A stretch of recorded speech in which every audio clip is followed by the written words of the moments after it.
आदाब नाजरीन, मैं हूं आपका मेज़बान रहीम अहमद खान और आप इस वक्त मुलाहिज़ा फरमा रहे हैं तस्नीम टीवी। तहे दिल से आपका इस्तकबाल है। आज बात करेंगे जंग की। आखिर ये जंग होती क्या है? जंग ये बताती है कि इंसान के पागलपन की आखिरी मंजिल क्या हो सकती है। जंग ये बताती है कि दूसरों से नफरत की इंतहा क्या है। जंग ये बताती है कि इंसानी दिलों में मोहब्बत, तरगुजर और रहम के जज्बात किस तरह अचानक दम तोड़ देते हैं, जिन्हें पैगंबरों, फलसफियों और फनकारों ने आला तरीन इक़दार बनाकर पेश किया है। जिस शख्स ने एक जंग देखी है, उसके बाद वो कुछ देखने के काबिल नहीं रहता। वैसे हम बहुत कुछ भूल जाते हैं, यहाँ तक कि अपने प्यारों की मौत को भी किसी ना किसी तरह फरामोश कर देते हैं। लेकिन जंग में वहशत, दरिंदगी और बर्बादी और होलनाक नज़ारे हम कभी नहीं भूल सकते। बंदूकों और तोपों की घन गरज में वो चीख तक सुनाई नहीं देती जो एक जिंदा वजूद अपनी बका के आखिरी लम्हे में दोहरा रहा होता है। जंग दो सरहदों के तौर पर और दूसरों से मदद की उम्मीद में वो बुलंद कर रहा होता है। बंदूकों की गरज उस आवाज को भी दबा देती है। बंदूक जिंदा वजूद से सिर्फ चीख का हक ही नहीं छीन सकती, उसे एक अचानक आने वाली आफत का मुकाबला करने का मौका भी नहीं देती। रूस और यूक्रेन के दरमियान जारी तनाज़ा खत्म होता नजर नहीं आ रहा। यूक्रेन की सरहदों पर रूसी फौज के अहलकार खड़े हैं, 1,25,000 अहलकार। सूरत हाल इस कदर संगीन है कि नेटो मुमालिक और रूसी फौज के दरमियान किसी भी वक्त जंग शुरू हो सकती है।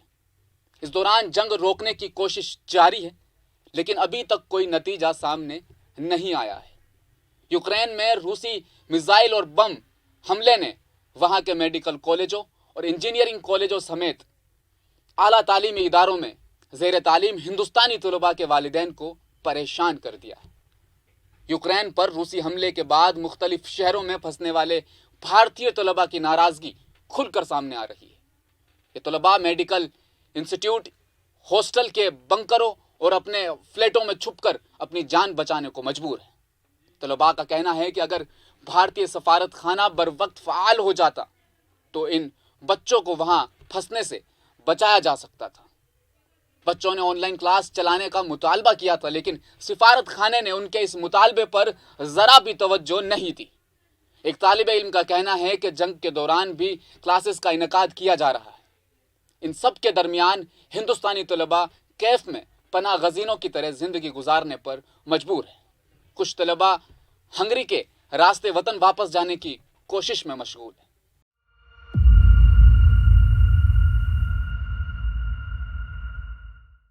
रूस और यूक्रेन में जंग छिड़ गई है, जबकि नेटो मुल्क ने रूस को यूक्रेन से फौज निकालने के लिए खबरदार भी किया था, लेकिन रूस पीछे हटने को तैयार नहीं है। इसके साथ ही हिंदुस्तान से तालीम हासिल करने वाले कई तलबा यूक्रेन में फंस चुके हैं। तलबा सोशल मीडिया के जरिए हुकूमत से उन्हें यूक्रेन से निकालने की गुहार लगा रहे हैं, जबकि तलबा के अहल खाना परेशान भी हैं।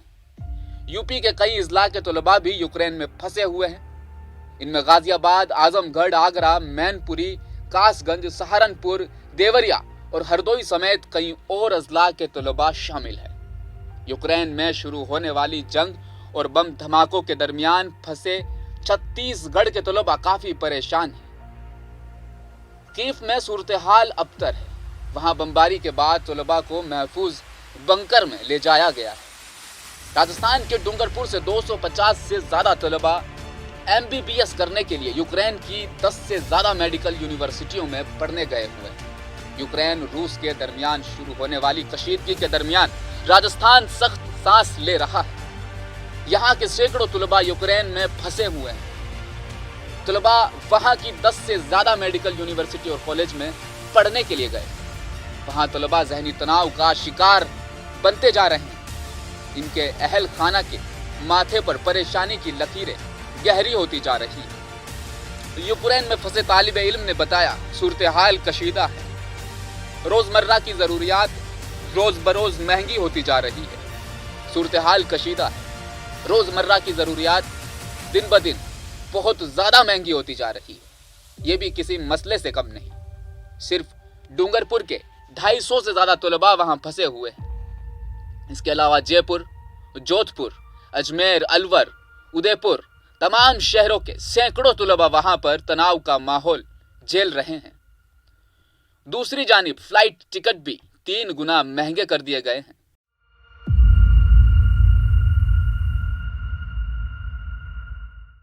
मैं अभी ओडिशा में हूँ। ओडिशा नेशनल यूनिवर्सिटी में 5th ईयर्स का स्टूडेंट हूँ। मेरा एड्रेस है विसेली एडमिरल जुकोवा द्वा, room number 35। The address is Admiral Zhukova 35 near by the centre of the Odisha. अभी काफ़ी हालत ख़राब है। हम लोग के अंदर काफ़ी अभी पैनिक बढ़ गई है। क्या होगा नहीं पता, क्योंकि सुबह से हम लोग ने 5 बम की आवाज़ सुन चुके हैं और कुछ 1 से 2 किलोमीटर की दूरी पे हम लोग ने बम की आवाज़ सुनाई दी है। अभी जस्ट 2 मिनट पहले मिलिट्री एयर जो होती है एयरक्राफ्ट अभी उड़ रही थी, फाइटर जेट प्लेन अभी उड़ रही थी। तो मैं बस ये एम्बेसी को कहना चाहता हूँ जितना से जल्द हम लोग का इवैक्यूएट करें, क्योंकि हम लोग ने 3 दिनों का सामान खरीदा है। बाद में वो सुपरमार्केट खुलेगा भी नहीं खुलेगा नहीं पता। तो जितना हो सके हम लोग काफ़ी पैनिक में, हम लोग यहाँ पे ओडिशा में 1200 से 1400 स्टूडेंट हैं। तो हम लोग काफ़ी पैनिक, क्या कुछ हो जाएगा नहीं पता। अभी मैं बात कर रहा हूँ, कल बात नहीं कर पाऊँ, तो इस तरह से आप लोग देखें। मेरा नाम दीपक कुमार है। मैं जयपुर स्टेट मेडिकल यूनिवर्सिटी में 3rd ईयर का मेडिकल स्टूडेंट हूँ। और मैं जीसान अहमद, मैं जयपुर स्टेट मेडिकल यूनिवर्सिटी का 4th ईयर का छात्र हूँ। My name is Labib Shamim. I am from Assam. I study in Zaporizhzhia State Medical University on 2nd course. तो जैसे हमने आज सुबह हम सब सो ही रहे थे, तो अचानक हमें कॉल आना स्टार्ट हुआ, शुरू हुआ इंडिया से कॉल। बहुत सब एकदम पैनिक करे हुए थे। फिर उसके बाद फिर हमने भी न्यूज़ वगैरह देखा, तो यहाँ सिचुएशंस काफ़ी बिगड़ चुकी थी और लोग एकदम मार्केट जा रहे थे। सुपरमार्केट वगैरह में एकदम भाग दौड़ मची हुई थी और पूरा सामान लेने के लिए एकदम भीड़ मचा हुआ था। एटीएम में कैश के लिए लंबी लाइन लगी थी। अभी तो फिलहाल कैश भी नहीं है एटीएम में भी कैश भी नहीं है। काफ़ी लंबी लाइन थी एटीएम में और मार्केट वगैरह में भी बहुत भीड़ था। लोग सामान इकट्ठा कर रहा था खाने पीने का। सुनने में ऐसा मिला कि इमरजेंसी लागू होने वाला है यहाँ पे, तो इसलिए हम लोगों ने मार्केट से सामान लिया खाने पीने के लिए। So we are facing this crisis over here. All the Indian student and the foreign student that we live in this city. This city is actually 700 kilometers from the capital city of this country. And last night we came to know that Russian troops they attack in Kyiv. So Kyiv is far from this city, and there is crisis over all over this place. In ATM, in shopping mall, in every place there is rush. In university they told us to stay in our safe place, in our hostel. They make arrangement for the shelter house. They will take us to the shelter house. Every student will live there. So the situation is very very bad over here. So we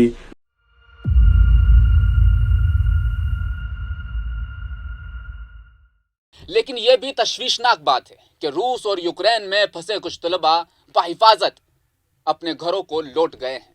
Ukraine में फंसे 3 medical तलबा बुधवार को चुरू पहुंच गए। तनाव के माहौल से बाहर आने वाले तीनों मेडिकल के तालिब इल्मों ने बताया कि वहां रह रहे थे जब उनकी सांसें सिर्फ चल रही थी, लेकिन जहन काम नहीं कर रहा था। ऐसा डर था कि कहीं कोई बम आकर अपार्टमेंट पर ना गिर जाए और ये जिंदगी यहीं तमाम ना हो जाए।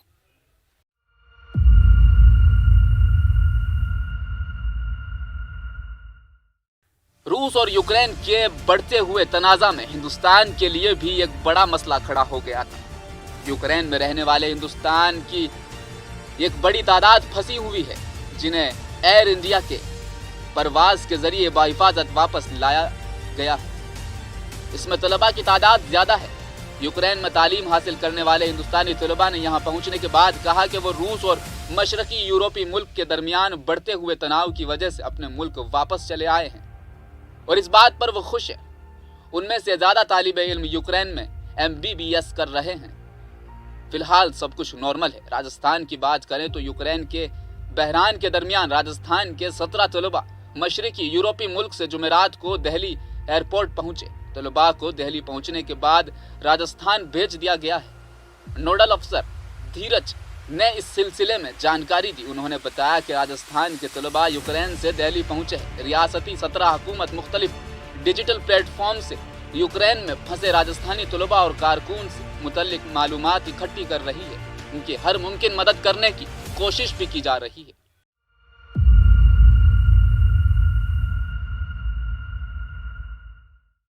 बहरहाल फिलहाल तलबा महफूज, लेकिन कोई भी नहीं चाहता कि ये जंग अमल में आए। सब चाहते हैं कि यह जंग रुक जाए, तशद्दुद का यह आलम ख़त्म हो जाए, मौत की यह गर्मा गर्मी, ये सहमी हुई सांसें आखिर सहमी ना रहे, बल्कि सुकून से वापस चलने लगे। इसी बीच हमने एक इंटरव्यू लिया। विदेश नीतियों के एक एक्सपर्ट हमारे साथ जुड़ चुके हैं। हम उनसे बात करेंगे और जानेंगे कि रूस और यूक्रेन के दरमियान ये जो तनातनी का माहौल है आखिर किस ओर बढ़ता हुआ दिख रहा है।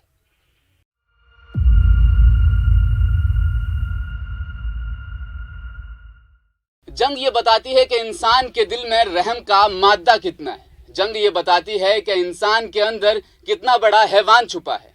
रशिया ने यूक्रेन पर हमला कर दिया है और थर्ड वर्ल्ड वॉर की सुगबुगाहट एक तरह से शुरू हो चुकी है। विदेश मामलों में खास तौर पर अपना ज्ञान रखने वाले खान सर हमारे स्टूडियो में आज मौजूद हैं। इनसे हम बात करेंगे और पूछेंगे कि आखिर रशिया और यूक्रेन का ये जंग किस ओर बढ़ रहा है और कहां जाकर ये रुकने वाला है, और अगर नहीं रुकता है तो इसका अंजाम पूरे विश्व को कितना भारी पड़ने वाला है। सबसे पहला सवाल मेरा सर आपसे कि रशिया और यूक्रेन के बीच जो तनातनी का माहौल बन चुका है, इसके पीछे प्रमुख और खास वो कौन सी वजूहात है? Thank you sir.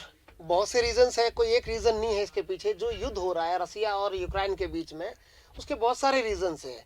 बेसिकली यह ऐतिहासिक दृश्य है, यानी ऐतिहासिक रीजंस है बहुत सारे। जैसे कि जब से 1991 से यूएसएसआर का विघटन हुआ है, तब से लेकर नाटो तो ऑलरेडी मौजूद है, नॉर्थ अटलांटिक ट्रीटी ऑर्गेनाइजेशन बोलते हैं जिसको, तो वो तब से लेके मौजूद है। वो अमेरिका की सरपरस्ती में मित्र राष्ट्रों का एक ग्रुप है, जहां पहले तो ओनली 10 कंट्रीज से स्टार्ट हुआ था, 8+2 से, और उसके बाद वर्तमान में उसमें 30 कंट्रीज टोटल ओवरऑल हो चुके हैं। तो रशिया को कहीं ना कहीं ये डर है कि धीरे धीरे नाटो अपना प्रचार प्रसार कर रहा है, और नाटो का जो मेन मकसद कह सकते हैं अपन, चाहे छिपा हुआ हो चाहे प्रमुख रूप से प्रत्यक्ष रूप से हो, उसका एक ही मकसद है रशिया को काउंटर करना। तो रशिया को काउंटर करने के लिए नाटो बार बार अपनी सीमाएं फैला रहा है। वर्तमान जो युद्ध की स्थिति बनी है उसके पीछे भी कहीं ना कहीं मेरा ये मानना है पुतिन तो जिम्मेदार है ही है, बट पुतिन के अलावा बाइडेन और उनके सहयोगी भी उतने ही जिम्मेदार है जितना कि पुतिन जिम्मेदार है। रीजन ये है कि हाल ही में यूक्रेन को नाटो की सदस्यता देने पर विचार चल रहा है अमेरिका और नाटो के द्वारा। तो रशिया के द्वारा यह ऑब्जेक्शन उठाया गया था, पुतिन के द्वारा यह ऑब्जेक्शन उठाया गया था कि अभी नाटो इनको सदस्यता न दे, लेकिन नाटो के द्वारा उनको नहीं माना गया। तो बाद में रशिया के द्वारा घेराबंदी हुई, और फाइनली जब अमेरिका और जो मित्र राष्ट्रों ने रशिया के ऊपर आर्थिक पाबंदियां लगा दी, बहुत सारे सैंक्शंस लगा दिए, जिसका परिणाम ये हुआ कि रशिया के पास कोई ऑप्शन ही नहीं था, या तो वापस लौट के बुद्धू घर को चले जाएं, और या फिर अपनी जनता में ये मैसेज दें कि आपका leader as a powerful leader है, इसलिए उनके पास दूसरा विकल्प अच्छा था, तो उन्होंने युद्ध का विकल्प चुना। युद्ध के आरंभ से ही यूक्रेन के विदेश दूतावासी ने भारत से संपर्क करने की कोशिश की। मीडिया में सुर्खियों में लगातार खबरें आ रही है कि नरेंद्र मोदी इस वक्त पुतिन से संपर्क बनाने की कोशिश कर रहे हैं। भारत किस रुख की तरफ जाने का प्रयास लगातार कर रहा है? जी, मैं आपको बताना चाहूँगा कि हाल ही में बिल्कुल मीडिया में बहुत सी बातें चल रही है कि मोदी जी ने, आदरणीय मोदी जी ने वहाँ के जो प्रेसिडेंट हैं पुतिन है, उनसे बात की है। बिल्कुल ये सच है कि आदरणीय मोदी जी द्वारा उनसे बात की गई है, और दोनों ही पक्षों को समझदारी और धैर्य के साथ इस मुसीबत से निपटने का आह्वान किया गया है। हमारे पास प्रॉब्लम यह है कि हमारे रिलेशन रशिया से बहुत ही बेहतर है। हमारे जो ऐतिहासिक रिलेशंस हैं वो रशिया के साथ बहुत बेहतर है, क्योंकि रशिया कई ऐसे मुकाम आए हैं जहां पर रशिया ने आउट ऑफ द वे जाकर भारत की हेल्प की है। तो हमारा एक पुराना बहुत ही अच्छा मित्र है रशिया, तो हम उसे छोड़ नहीं सकते। दूसरा ऑप्शन यूक्रेन का है। आज हमारे कई ऐसे हजारों स्टूडेंट्स है, 20 से 30 हजार या प्लस होंगे जो स्टूडेंट्स आज भी वहां पे जाके पढ़ाई कर रहे हैं यूक्रेन में। और साथ में यूक्रेन को जो वेस्टर्न कंट्रीज है, अमेरिका और नाटो का पूरा समर्थन है।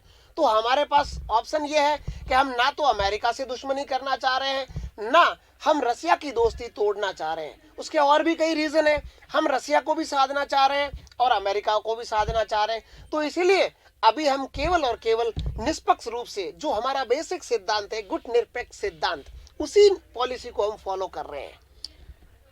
भारतीय भाषा का एक मुहावरा है कि दो कश्ती में अगर आप सवार होंगे तो आप ना इधर के रहेंगे ना उधर के। भारत कहीं ना कहीं अमेरिका को भी साधने की कोशिश कर रहा है, विशेषज्ञ ने हमें बताया, रशिया को भी साधने की कोशिश कर रहा है। भारत की भूमिका यहाँ पर बहुत ज़्यादा अहम हो जाती है। 2014 में जब युद्ध की आहट शुरू हुई थी तो जर्मनी और फ्रांस ने युद्ध को रोकने के बहुत सारे प्रयास किए थे, एक संधि कायम करवाई थी। वो संधि कहीं ना कहीं टूटती जब नजर आई तो वापस रशिया यूक्रेन पर हमलावर हो चुका है। अगला सवाल सर मेरा आपसे ये है कि अगर ये युद्ध नहीं रुकता है और अग्रसर और आगे बढ़ता रहता है तो विश्व को कितने बड़े संकट का सामना करना पड़ सकता है? देखिए, सबसे पहले तो मैं आपको ये बता देता हूँ, क्योंकि जितनी भी शक्तियां हैं उलझी हुई है। एक तरफ अमेरिका लीड कर रहा है, भले ही वो पर्दे के पीछे हो, और एक तरफ रसिया युद्ध कर रहा है। तो दोनों ही जो शक्तियां हैं वो एटमिक पावरफुल है, यानी एटम बम से युक्त है। तो ऐसी गलती कोई भी नहीं करेगा जिससे कि संपूर्ण विश्व पर खतरा मंडरा जाए।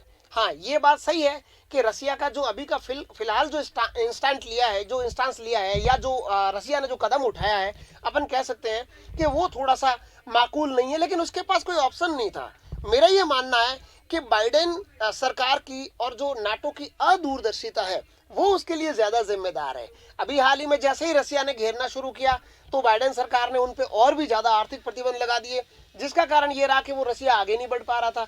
अब दूसरा ऑप्शन ये रहा, उनको लगा कि रसिया युद्ध कर लेगा। मेरा ये मानना है, अभी बाइडेन सरकार को ये अपेक्षा थी कि रसिया युद्ध थोपने वाला नहीं है, फिर भी उनको ये डर था और उन्होंने अपने जो डिप्लोमेट्स है उनको हटा दिया था। हटाते ही रसिया ने अगला कदम उठा लिया और युद्ध की शुरुआत कर दी।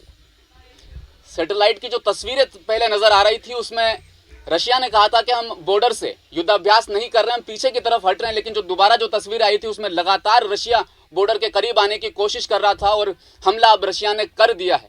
अर्थव्यवस्था, जब भी युद्ध का नाम आता है अर्थव्यवस्था चरमराने लगती है। भारतीय सेंसेक्स जो शेयर बाजार है वो कहीं ना कहीं गिरता हुआ नजर आ रहा है। तो भारतीय अर्थव्यवस्था को कितना बड़ा नुकसान होने वाला है?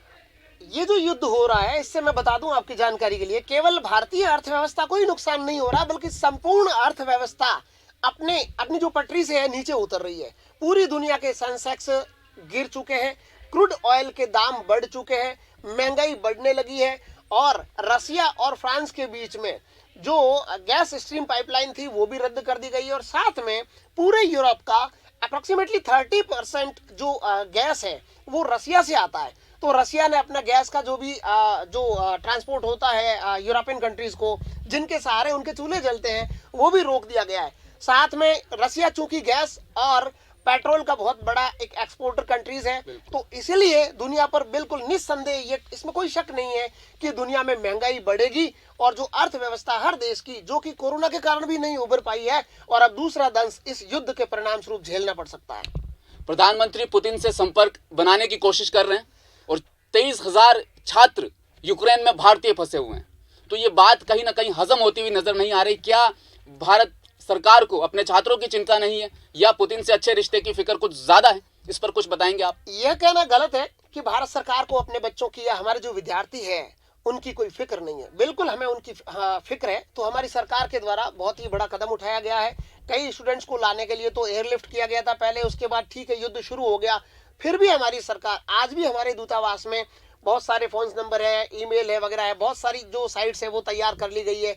आज भी पर स्टूडेंट से हमारी सरकार और उनके घर वाले उनसे लगातार संपर्क बनाए हुए हैं। और जो अभी जो युद्ध चल रहा है वो ईस्टर्न पार्ट में चल रहा है। अभी जो वेस्टर्न पार्ट है यूक्रेन का सुरक्षित बताया जा रहा है। तो हमारे जितने भी स्टूडेंट्स हैं सरकार के सहयोग से या डिप्लोमेटिक जो रिलेशन के साथ उनको सुरक्षित स्थानों पर भेजा जा रहा है। अगला सवाल मेरा आपसे, क्या संदेश आप देना चाहेंगे? क्या ये युद्ध रुक जाना चाहिए? क्या आपकी मानसिकता, क्या आपकी सोच है इस युद्ध को लेकर के? अगर युद्ध विराम हो जाता है तो विश्व को फायदा कितना ज्यादा होने वाला है? बिल्कुल, देखिएगा, युद्ध एक विभीषिका है, इससे किसी का कभी कोई फायदा नहीं होता है, सिर्फ हत्या मानवता की होती है। चाहे वो किसी भी देश के बीच में हो, इंसान मारा जाता है, माना कि लीडर्स आपस में हाथ मिला लेते हैं, लेकिन जो जनता है, निरी जनता है, या जो इंसान जो मारे जाते हैं, बेगुनाह लोग मारे जाते हैं, उनकी तरफ से उसका जो हम कह सकते हैं कि उसका प्रतिफल कभी नहीं मिल सकता, या जो नुकसान झेला है इंसानों की मौत के रूप में या जो आर्थिक नुकसान के रूप में, उसकी भरपाई वापस नहीं हो सकती। तो युद्ध का बिल्कुल रोका जाना बहुत ही जरूरी है।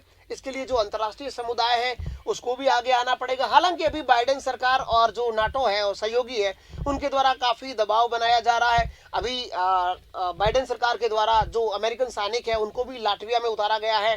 तो लाटविया बहुत ही क्लोज संपर्क में है, यानी उनकी जो टेरिटरी है रसिया के बिल्कुल टच में है। तो रसिया पर एक तरफा जो नॉर्थ ईस्ट का एक तरफ रशियन नॉर्थ की तरफ से चढ़ाई कर रहे हैं यूक्रेन पर, और साउथ में रसिया को रोकने के लिए लाटविया में दबाव बनाने के लिए अभी अमेरिका ने भी कुछ सैनिक भेजे हैं।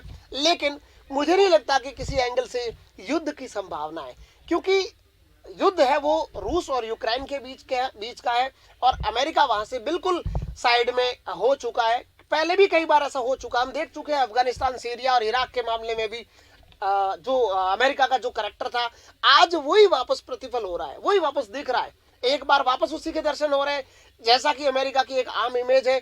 आगे फ्यूचर में चाइना और ताइवान के बीच में जो कंट्रोवर्सी है, तो ताइवान को भी अभी बैक से सपोर्ट मिल रहा है अमेरिका का। लेकिन मेरा तो ये मानना है कि ताइवान को भी आगे से अपने रिलेशंस के बारे में वापस सोचना पड़ेगा, और अपने ही दम पर जिनसे भी अपनी रक्षा करनी है, अपनी संप्रभुता की या सॉवरेंटी की रक्षा करनी है, अपने ही दम पर करनी पड़ेगी, किसी के भरोसे रहने से पार नहीं पड़ेगा। और रही बात युद्ध में जी, हमारा जो पक्ष है, हमारा पक्ष ये है कि चाइना बिल्कुल ये सत्य है कि आज भी रसिया के साथ खड़ा है।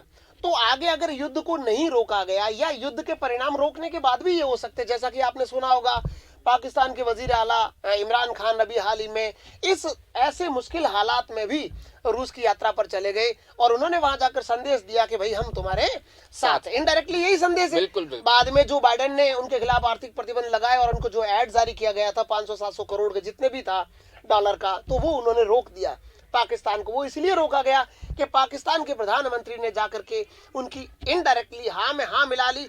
ये संदेश देना चाहते हैं रसिया को कि हम तुम्हारे साथ हैं और भारत तुमसे दूर खड़ा है। तो हमें बिल्कुल संतुलन बनाते हुए आगे बढ़ना पड़ेगा, ताकि जो हमारे शत्रु राष्ट्र है पाकिस्तान और चीन जैसे, उनको कोई मौका न मिले रसिया को अपने पक्ष में करने का।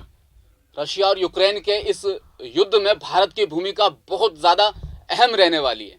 मेरा अगला सवाल आपसे यह है कि जब तालिबान ने अफगानिस्तान पर अपनी हुकूमत हासिल करने की जब कोशिश की थी, तो अमेरिका ने अपने फौजी दस्ते वहां से वापस बुला लिए थे। अब रशिया और यूक्रेन का जब युद्ध छिड़ गया है, तो क्या अमेरिका फौजी दस्ते के साथ अपनी मदद यूक्रेन की कर पाएगा? जहां तक मेरा मानना है, हाँ, माफी चाहूंगा, बट अमेरिका अगर ऐसा करता तो वहां से अपने फौजी दस्ते पहले ही भेज देता, हटाता ही नहीं। दरअसल हुआ ये है कि उनको आगे करके अमेरिका पीछे से वापस अपने घर पर चला गया है। सच्चाई यही है। मेरा तो एक ही चीज मानना है, अगर अमेरिका इतना अग्रेसिव नहीं होता, नाटो इतने अग्रेसिव नहीं होते, तो रसिया को ये कदम उठाने की जरूरत नहीं पड़ती। क्योंकि रसिया को ये भय सता रहा है, मैं बता दूं आपको। फिर पुतिन की जो इंटरनल पॉलिटिक्स है वो भी खतरे में, कई बहुत सारे विरोधी है उनके। आर्थिक रूप से रसिया बहुत ही कमजोर होता जा रहा है, तो उसके पास कोई विकल्प ही नहीं है। कहते हैं ना, जब भी राष्ट्रवाद की थोड़ा सा एक भावना जगानी हो, तो सबसे बढ़िया तरीका है कि शत्रु राष्ट्र पर थोड़ा सा सैनिक अटैक हो जाना चाहिए। तो पुतिन की नजर में ये अटैक सही है। और आज वास्तव में जो हम हालात देख रहे हैं उसके अकॉर्डिंग पुतिन ऐसे बन चुके हैं जिन पे जो कहते हैं ना, बिना जिसको अपन कंट्रोल नहीं कर सकते, बिना रस्सी का घोड़ा हो चुका है जिसको कंट्रोल नहीं किया जा सकता। तो उसके लिए कहीं ना कहीं जिम्मेदार पुतिन तो है ही है। पुतिन जस्ट अभी जो फिलहाल जो रिएक्ट कर रहे हैं, जो काम कर रहे हैं, जो कदम उठा रहे हैं, उनसे लगता है वो हिटलर की पॉलिसी पर चल रहे हैं। उन्होंने कह दिया था यूएसएसआर का जो विघटन हुआ था, वो ये मानते हैं कि यूएसएसआर का विघटन ही नाटो की देन थी, और हमें वापस जो यूएसएसआर का जो भूत है, यानी जो पास्ट है, उसको हमें वापस चमकाना है। इसीलिए पुतिन काम कर रहे हैं। बिल्कुल सही। युद्ध की कल्पना मात्र से इंसानी जहन, इंसानी दिल सिहर उठता है। युद्ध की कल्पना करना भी बहुत ख्यालात से परे है। कितना नरसंहार देखने को मिल सकता है, कितने लोग इससे प्रभावित और हताश होने वाले हैं। क्या सोच है आपकी इस बारे में?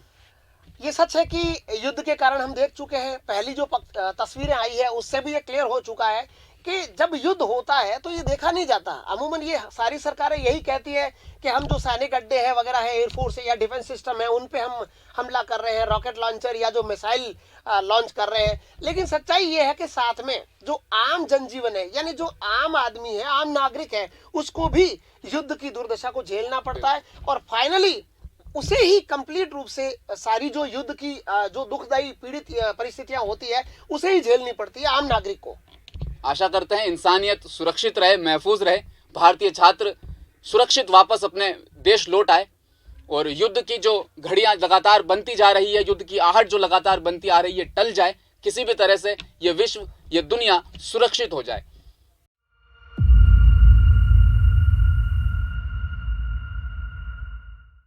हमारी इस खास पेशकश में फिलहाल इतना ही। आप देखते रहिए तस्नीम टीवी। अपना ख्याल रखिएगा। अल्लाह हाफिज।